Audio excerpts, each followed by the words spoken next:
This is going to be an unboxing video of the Eastwood MIG 135 welder. This is the cardboard box that's shipped in. You can see on the side, does have a description of the item, origin China. I wouldn't really worry about that because China makes good things nowadays, just like everyone else. And this isn't a $500 welder.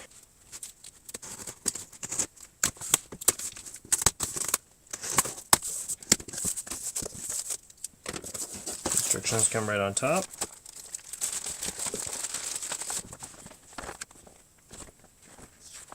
Looks like they have fairly detailed instructions. How to install a shielding gas.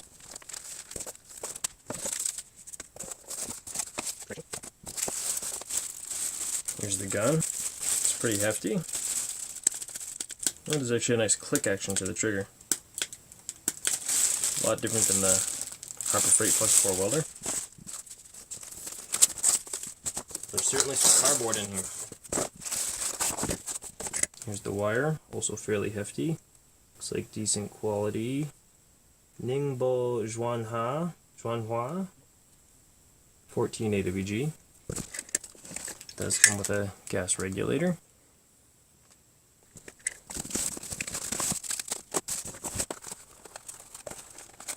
Comes with a spool of 0.6mm, which I think is 0.023 MIG wire. I believe this is steel for use with gas. And the main attraction.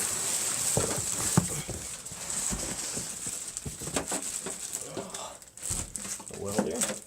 Just see what's in here. It does come with one of those cheap little face shields, a wire brush and a tapper, a couple other little accessories, and the grounding clamp, as well as another gas line. And it doesn't line up perfectly, but that can be fixed, but it's not a bad grounding clamp. It's nice that the strap is bolted on. It has a copper strap so that both sides get a lot of ground.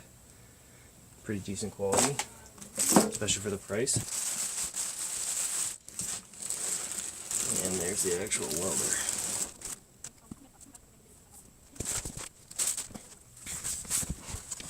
Comes taped shut. Overall, I will say it doesn't scream quality to me, just looking at it. These plastic hinges, you know, they're clearly kind of a molded part. You know, this has a little texture on it, but again, it didn't line up 100% perfectly. But I mean, overall, it still feels like a better product than some of the cheaper flux core welders I've played around with. And I, of course, am not a welding expert. I haven't played with any of the really expensive machines. I'm just stepping up when I can in terms of affordability.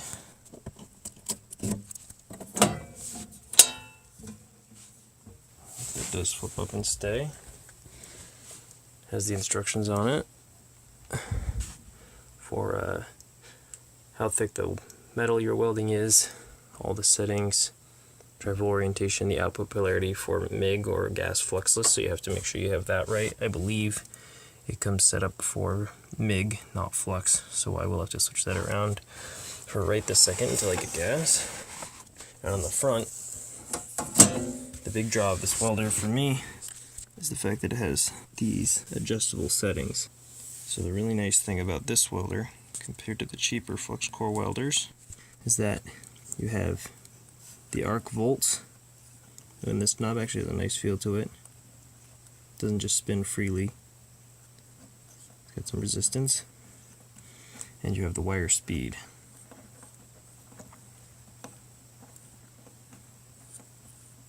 So just a quick few notes about this welder. As it says, amp range is 25 to 135 amps.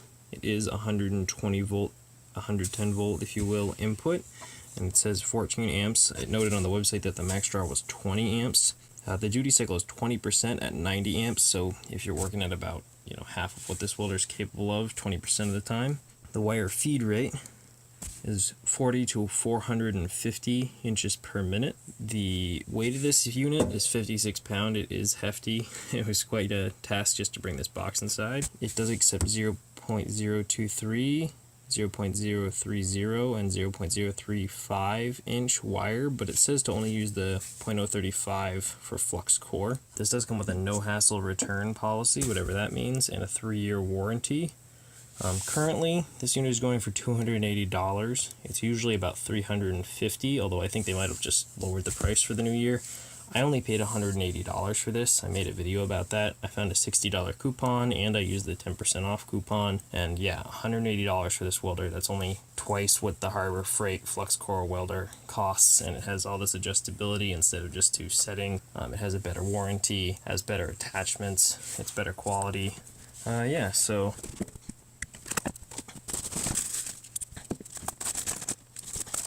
this is pretty much everything you're going to get with this welder right there. The instructions: grounding clamp, the gun, gas line, gas regulator, some wire, cheap mask, the wire brush and some accessories, and the welder itself. I also want to note that the welder does come with this tool to change tips and to tighten lines, and it also comes with 2 extra tips, one that's 0.8mm or 0.030 and one that's 0.9mm or 0.035, as well as an extra brush. So far, I'm pretty pleased with the way that this looks. Like I said, this is just a simple unboxing video. I'm not a professional welder. I'm going to be using this thing hopefully later today. It does use the standard Tweco style tips, and I hope it's going to work out really well for me. I'm really hoping that these adjustabilities are going to make it a lot easier to weld on thin sheet metal, and then once I do get gas set up, it's going to be a lot better than the flux core experience I've had, which has been good, but not great. As they say, it's been real and it's been fun, but it hasn't been real fun. So hope you enjoyed this. I know this doesn't give you a real glimpse at the quality, but everything feels nice and hefty. The welder itself looks fairly well put together, if not perfect. Honestly, for the price, I don't know that there's a better welder out there right now, provided this one works the way that it says it should. Any other welder with the same features as this one that isn't some random Chinese brand is $400 to $500, anything from Lincoln or Miller. And I'm sure those are great units, but I'm hoping this is going to be at least 3/4 the unit those are for half the price. Thanks for watching. If you like this, like it. If you want me to see more videos on tools, car repair, and project cars, subscribe. Thanks everybody, and I hope you have a great year.